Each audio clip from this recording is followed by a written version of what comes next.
আমি যেহেতু দল হিসেবে বাংলাদেশ জাতীয়তাবাদী দল এবং যারা আন্দোলন ঘোষণা করেছেন তারা বাংলাদেশ জামাত ইসলামী, খুব সুস্পষ্ট দলীয় পার্থক্য আছে। কাজেই খুব স্বাভাবিকভাবেই আমার কাছে তো যৌক্তিক মনে হচ্ছে না। এই যৌক্তিক প্রথমত ভিন্ন দল হিসেবেই আমার মনে হচ্ছে না। এবার আসুন যুক্তিগুলো।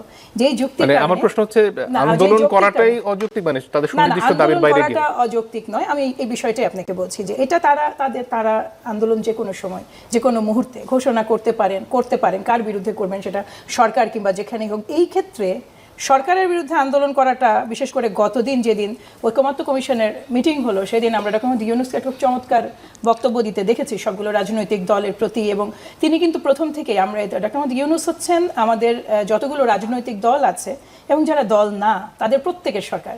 এবং এই জায়গাটি তার এক ধরনের আনকোয়েশ্চেনেবল একটা পজিশন আছে।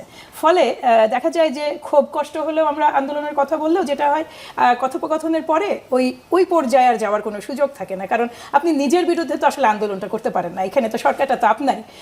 সরকার যেটা আপনি যদি বিপ্লব কেন বলা হয় আমি সেটা নিয়েও আজও কনফিউজড। বিষয়টা যেটা মোর অফ আপরাইজিংটা তো আসলে ছিল অভ্যুত্থান। সুনির্দিষ্ট একটা ইডিওলজির পেছনে দীর্ঘদিন ওয়ার্কআউট করে সেই সুনির্দিষ্ট ইডিওলজিকে স্টাবলিশ করার জন্য যেই অভ্যুত্থান ঘটে সেইটাই বোধহয় বিপ্লব বলে। আমি ডেফিনেশন ওয়াইজ যেভাবে বুঝি। এখন ভাইদের নিজস্ব নিশ্চয়ই সংজ্ঞা আছে সেটা, কিন্তু বিষয় হচ্ছে যে আপনি কোন পয়েন্টে যাচ্ছেন আসলে আন্দোলনটা, এই পয়েন্টটা জানা জরুরি। আপনার পয়েন্টটা তো পিয়ার, আপনার পয়েন্ট তো হচ্ছে আপনার লেজিটিমেসি দেওয়া, এটা একটা লিগ্যাল ফ্রেমওয়ার্কের মধ্যে আনা, যেটা ঐকমত্য কমিশন প্রতিদিন বা তাদের মতো বসছেন। 1 মাস সময় নিয়েছেন। কি হয়েছে তাতে? ফেব্রুয়ারি পর্যন্ত তো অলমোস্ট 5 মাস আছে।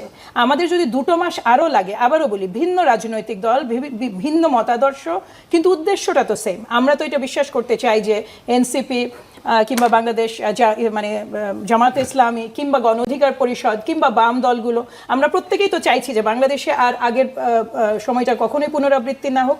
আমাদের কিন্তু যদি মূল ডেস্টিনেশনটা সেম থাকে, রাস্তা হয় সেম নয়।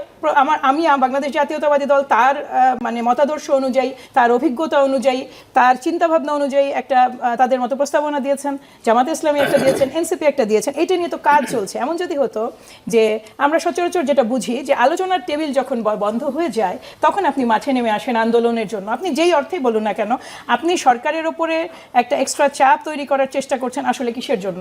তার মানে কি আপনি আপনার অ্যাকশন দিয়ে কি বুঝিয়ে দিচ্ছেন না যে ঐকমত্য কমিশন ব্যর্থ হয়ে গেছে? দেখুন, আপনি 300 আসনে প্রার্থী দিয়ে রেখেছেন। বাংলাদেশ জামাত ইসলামের কথাই বলছি, যারা পুরো দমে নির্বাচনমুখী কাজ করছেন। আপনি নিম্নকক্ষে পিয়ারের জন্য মাঠে নামছেন, আপনি আলোচনার টেবিলেও বসছেন। আসলে আপনার রিয়াল স্ট্যান্ড কোনটা? এটা can be your very strong political stand, কিন্তু আপনি কোন পর্যায়ে এটা আনছেন? একটা সময় আমরা বিএনপি স্ট্রাগল করেছে না? বিএনপিও তো স্ট্রাগল করেছে যখন আপনার প্রধানমন্ত্রীর ইয়েগুলো নিয়ে আমরা কথা বলেছি, টেনিওর নিয়ে কথা বলেছি, মোট কয়বার হবে, এগুলো নিয়ে যুদ্ধ হয়েছে না? 70 অনুচ্ছেদ নিয়ে নানা মতভেদ থেকেছে। এগুলো কিন্তু আমরা এই ডিসকাশনগুলো আমরা সবাই, এমনকি জামাত ইসলামীও সর্বোচ্চ চেষ্টা করেছে আমাদের মধ্যে যেটা মতানৈক্যটাকে কমিয়ে আনার। সেই জায়গাটা পিয়ারের ব্যাপারটাও তো এখনো মীমাংসিত হলো না। এটা হয়ে যাবে বলে আমি আশাবাদী। দেখুন, এতগুলো বিষয় মীমাংসিত হয়েছে না। প্রথমত আমি ভাইয়া এই জায়গাটা সরি, এটা প্রথমত প্লিজ কথা, আমি কিন্তু এখানে একটা স্টেটমেন্ট দিচ্ছি, এটা টিজ করার বিষয় নয়। এবং আমি দলের যেই জায়গাটায় যেই পোস্টটা ক্যারি করছি এটা ঘোষণা দেওয়ার কোনো সুযোগই নাই। না, আপনি যেদিন সালাউদ্দিন ভাইয়ের সাথে বসবেন এই উপদেশটা আপনি অনুগ্রহ করে উনাকে দিবেন। কাজে এই জিনিসটা হচ্ছে দুটো জিনিস। এক হচ্ছে আপনি হয় আমার কোনো যুক্তি থাকলে ওটা আপনার সময় খণ্ডন করবেন, অনুগ্রহ করে টিজ করবেন না, দ্যাট ইজ নট নাইস।